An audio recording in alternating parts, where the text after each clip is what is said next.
Good morning, everybody. My name is Don, and it's kind of a crazy week in gaming, isn't it?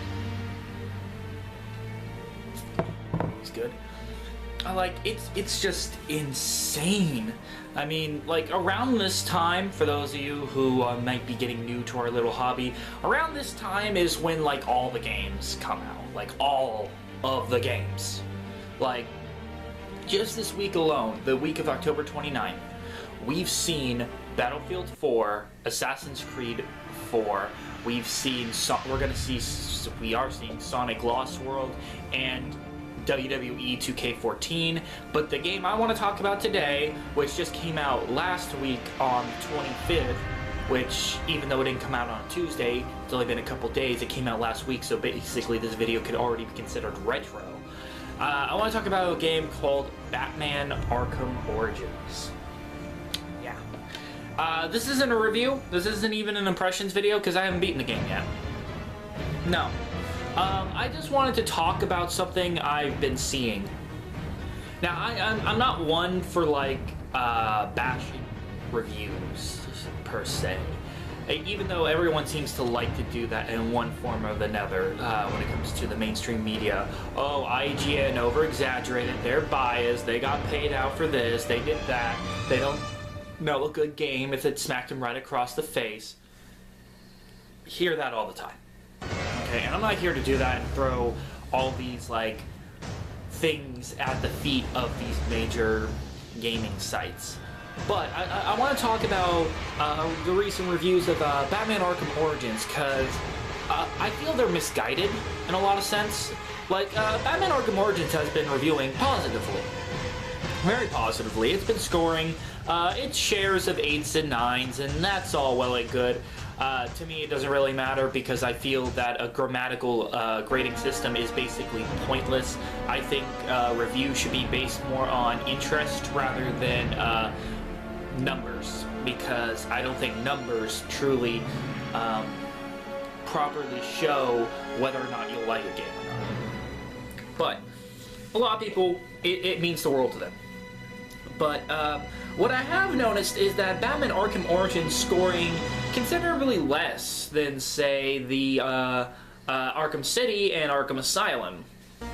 And it seems like the one complaint that has been universal across the board, from IGN review, the GameStop review. I actually just got done watching Adam Sessler's review for on Revision 3. Everyone seems to have this idea that it's somehow a lesser game because it just doesn't add anything. Like, well, obviously that's not true. Of course it adds things. I mean, hell, the game reviewers even mention the things that it does add, but it doesn't blow their mind the same way Arkham City did or Arkham Asylum did. And somehow that makes it a lesser game because it didn't just make this huge jump when it comes to innovation or adding things. And I see that a lot. I see that if a game doesn't just completely add something brand spanking new and in terms to gameplay or something that just completely shakes up the mold, that game is somehow lesser. And I disagree with that. I disagree with that. I feel that if a game does something very, very well, does it and still is able to pull off a fun, entertaining experience, it shouldn't matter if it just took this next huge step and then just completely changed the way we've been playing these Batman games or whatever franchise you're talking about. The combat is still great. The Predator system is still great. The boss battles have gotten way better, way better than anything in the other Arkham games.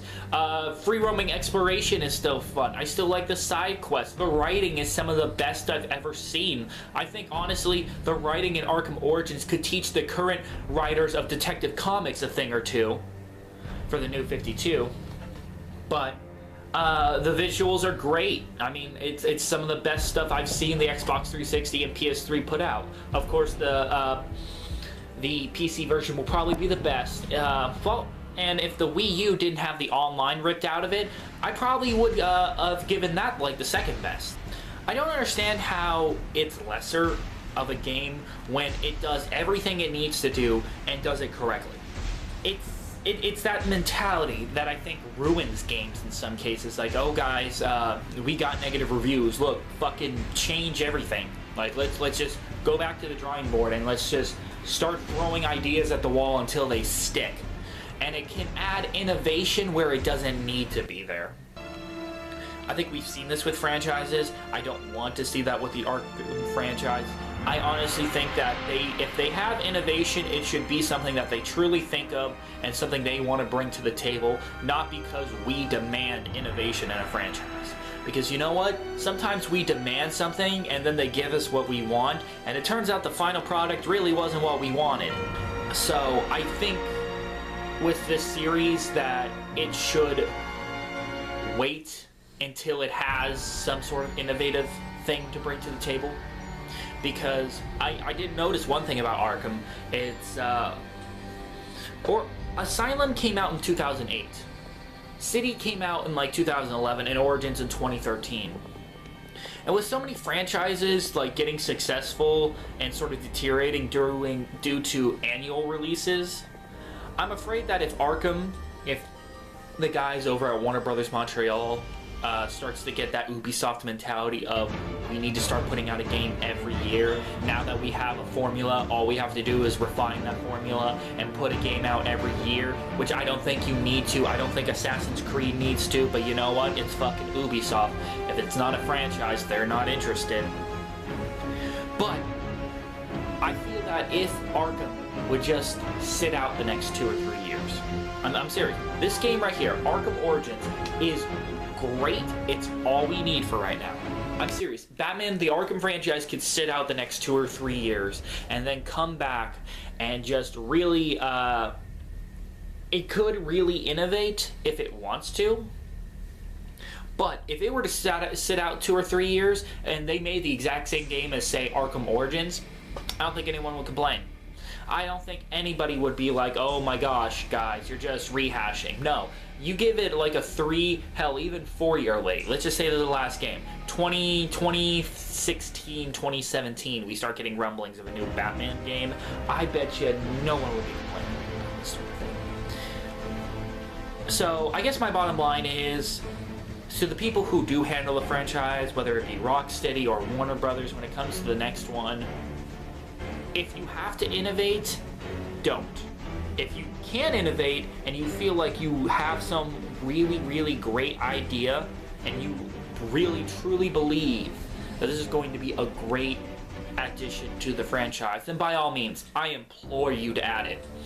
But if you think that you have to add innovation just because the gaming audience will not be there for you, I'm sorry, but I think that mentality is wrong, and I feel like the critics are wrong on that case. You can make a well-refined, great game just based off of what is already set.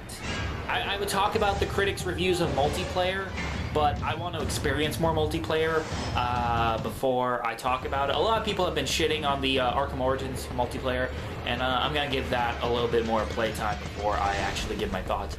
Well, yeah, that's all I have to say on the matter. Yeah, I'm Don Gamer. Keep playing them games from dusk till dawn, and have a great day.